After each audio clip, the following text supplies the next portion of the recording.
This week, there's been ongoing debates about tandem base with kids after tandem base professionals shared footage of them jumping with 4 and 5-year-old kids, both in the US and in Russia. Debate is a big word because it's been mostly memes, jokes, attacks, counterattacks, with no real reflection on the matter. I'd like to share my view on it, even though nobody asked me to. Not that my voice is more important than anyone else's, but if nobody is going to address the issue seriously, I would like to share a few thoughts about it. To be totally transparent, I'd like to admit that I'm not a huge fan of tandem base because I think that the passenger doesn't really understand the risk he's taking. And also, if a civilian fatality were to happen, it would put the whole sport at risk on top of being already a human tragedy. And I'll explain later why in this video. I'd also like to say that I know the majority of tandem-based instructors in the world. Some of them are just acquaintances, some of them are very close friends. I've shared jumps and beers with the majority of them, and I have no personal interest in tandem-based being authorized or shut down. I actually have more to lose by making this video because I'm exposing myself to answers and potentially attacks. And that's why I would like those people to watch that video with an open mind. This is not an attack, this is not personal. It's me sharing a sincere concern and willing to open the dialogue about what's happening right now. First, I'd like to say why tandem base in general concerns me. I have no issue with tandem base from a bridge because to me, it lowers the risk to the same level as a paragliding flight. You could take your grandmother, a child, your dog, I don't care. What truly concerns me are tandem executed from a solid object because there is always the possibility of a cliff strike. Even though 180s on static lines are rare, we've experienced that they do happen. Yet I do static lines myself, I teach them, I encourage people to try it because it is super fun. So why is it different with a tandem? When you're a solo jumper doing static line, you are totally aware of the risk. You are doing it to make either the jump safer or because you're training a new skill and you are trained for object avoidance. In the case of a tandem, the passenger doesn't really understand the risk he's taking. He fully relies on his instructor. He can poorly influence the exit. And in case of an overheading, the instructors cannot guarantee solid object avoidance due to the presence of the passenger being an extra difficulty. When a solo jumper goes to the cliff, he's been training first at the bridge doing drills for object avoidance.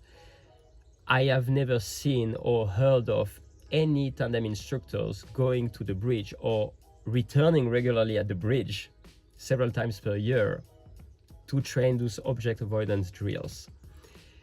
If you're tandem instructors and you visit several times per year the bridge to train object avoidance, please send me the videos first because I'd like to educate myself and see how safe we can make it, but also I'm ready to take back any words I've said that are wrong. In the meantime, there are no transparency on this type of training, and I would like to understand why, when it comes to taking a passenger, we set the bar lower than for solo jumping when it should actually be the total opposite. Whenever this has been brought up to tandem instructors, the answers have always been that it never went wrong before, therefore it was always going to go well. This is a fallacy, and I am very concerned that the whole safety of tandem base jumping relies on the belief that it will never go wrong. So far, there's been 2 tandem cliff strikes I've heard of which resulted in broken passengers. There has been no transparency about it because, of course, this is not something that people want to advertise, but it just shows that it can happen, and it has happened with very little tandem base jumps executed in the world. What, 2,000-3,000?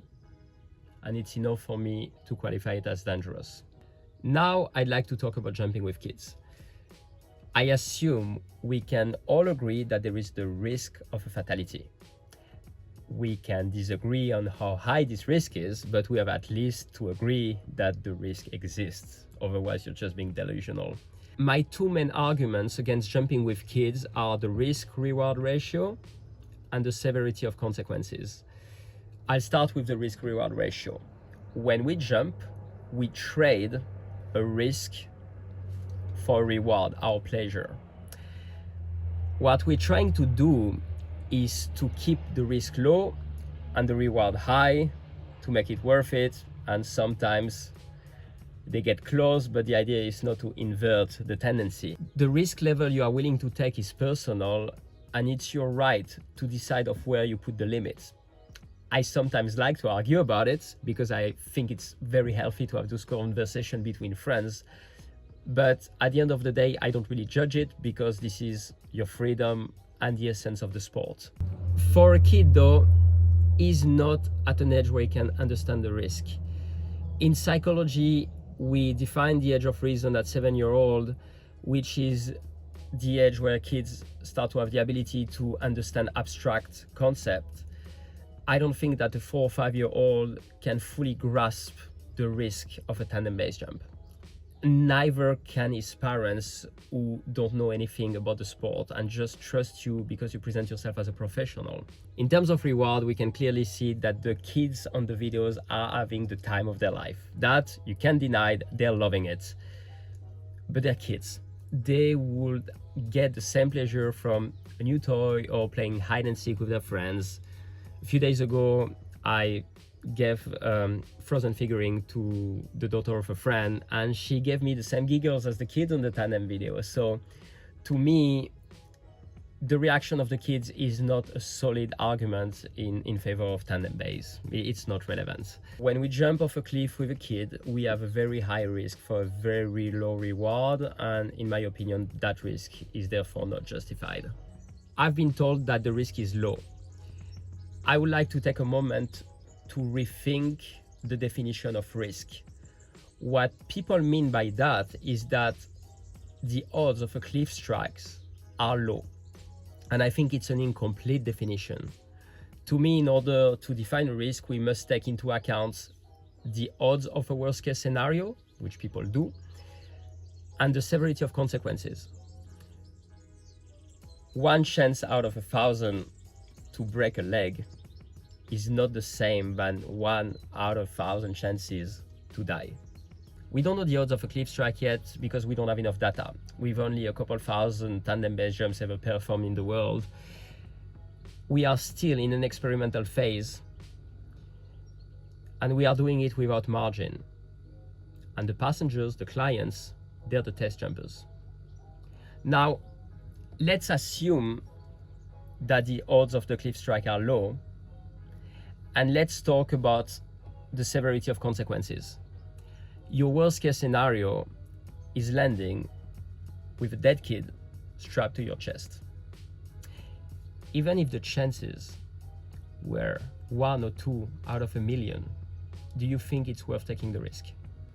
I remember Matt Gerdes saying in the Exit Point podcast that you should only base jump if you feel an uncontrollable desire to do it. I don't think that jumping off a cliff is the deep desire of a 5-year-old, at least not rationally.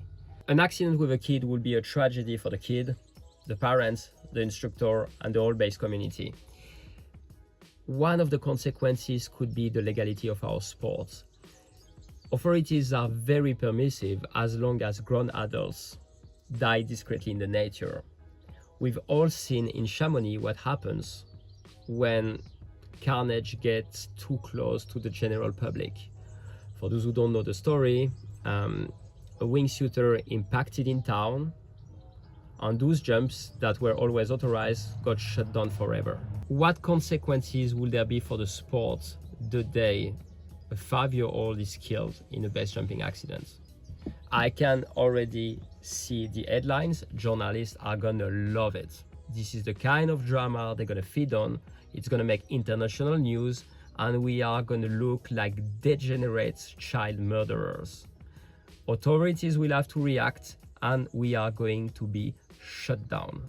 Every time you jump with a child attached to you, you are gambling with your life, his life, and the future of the sport. So who is it good for? Is it good for the kid? I don't think so. Is it beneficial to the base community? Clearly not. Does it bring joy to the parents and the tandem instructors? Yeah, for sure. I don't doubt it. And this is exactly where the problem is. we are risking the life of 5 years old, not for themselves, not for personal growth of the kid, but just for the joy of adults. It reminds me of those frustrated mothers who force their daughters into beauty pageants because they didn't do it themselves as a model. You don't learn to drive with a Ferrari. You don't do hardcore porn with your first partner, and you don't take acid at your 12th birthday. Maybe we could let kids be kids and enjoy the simple things of life before they become bored adults who need to jump from a cliff to feel alive. In the last 12 years, I've seen people learning about their mistakes way too late, and I would like that when it comes to the life of children, we anticipate the problem beforehand. In conclusion, I would like to say that this is not a personal attack, which is why I didn't include the names of the instructors or any photos of the tandems we're talking of. I'm afraid that pointing fingers will encourage people to double down. One of them actually said, accuse people on internet to want him to fail, and actually that's not the case. Nobody wants this to happen. We are actually talking because we want to avoid this kind of tragedy for everyone, including yourself. I'll also say that there is nothing wrong in changing your mind. Over my years of teaching, I've changed the structure of my course because people I respect convinced me to do so, and also because, like in any other course, I saw broken bones and I wanted it to be safer before something worse happens. As a tandem instructor, you are representing the whole community because you are the one in touch with the general public. This gives you a huge power, and if there is one thing we learned from Spider-Man is that it comes with a huge responsibility. As a solo jumper, you can set the limit wherever you want because that's your freedom and that's precious. But as a professional, you must have a rational and scientific approach to risk assessment because you have the life of others and the future of the community in between your hands. I won't go any further than putting this opinion out there. I just hope this brings a healthy reconsideration of what's happening right now and not just reactions with jokes, attacks, and memes. I think we are better than this, and if we want our sport to grow, we need to be able to talk about everything to set good standards for the future. Thanks for watching.